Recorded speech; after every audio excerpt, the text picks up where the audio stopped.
anything and be there for his boys. That's all I can say, man. They gonna miss me.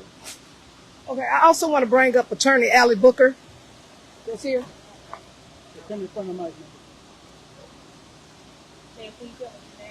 My name is attorney Allie Booker. You representing the family? Yes, I will be representing the family in this case. And when listening to the facts of this case, we have an issue in many places, but there are two issues that I must point out. If he did not go to court because of a medical emergency, then you either denied him medical because you didn't get him the medical until Tuesday, which is why he died on the table, or you denied him a transport. Which one was it? We will find out. Including Terry's death, there's been 6 other inmates who have just died this year. What solutions do you feel like can get this jail up to standards and prevent another death from happening? Caring, giving a damn, because I'm really tired of representing people over here, and they cry, and these are grown men when they got to go back there. They cry. They say, don't leave me here, we gonna die. And I promise every last one of mine, you gonna make it out, because they know I don't play. You're mine, and as long as you belong to me, you gonna make it out. But that's not a conversation that I should have to have with an inmate. Period. And I'm tired of it. They know what's going on. Someone has to come in here. We are overcrowded. We have people here that do not care. You're hiring people. You're accusing the people that you house of being criminals, but those that you hire are the same. And it's hard because it's not only here in the jails, it's with the parole system. You really basically hire criminals. And that's why you're in the position that you're in. They need to do better background checks. They need to do better testing. They need to do more evaluations. There couldn't possibly be performance evaluations on these employees. And that is at the fault of the jail. And unfortunately, that's at the fault of the county. And we need to do something about it. We have to. You have to get someone in here to assist you. They know what they need to do.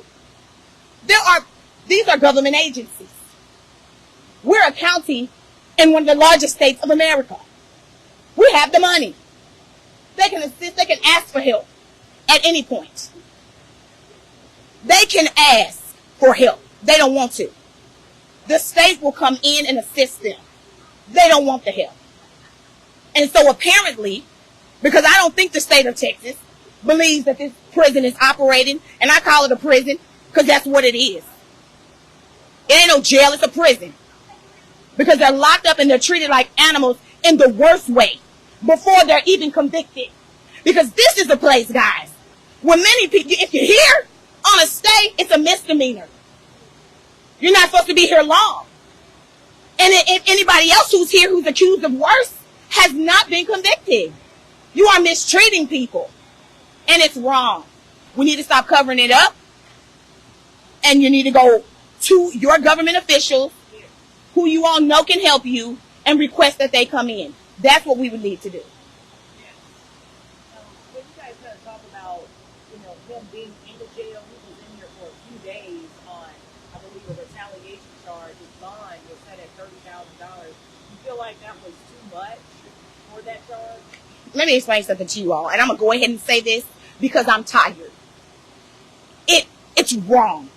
Let me tell you, and I'm going to be honest with you. I've been an attorney for 13 years. I've had mentors that are judges that have been long gone. And when I came in from those that I learned from that were Republicans, you could do a $30,000 bond on a murder if you could substantiate it. I said on a murder if you could substantiate it. Okay? You can go and look. These bonds are unbelievably high. It is a lie that these bonds aren't high enough. It is a lie that these judges aren't doing their job. They are putting so many restrictions on people that they've never put on people before just because of what people are saying. And they feel like if they don't go harder and harder and harder, they won't have a bench. which isn't fair to them because they got to sleep at night as well.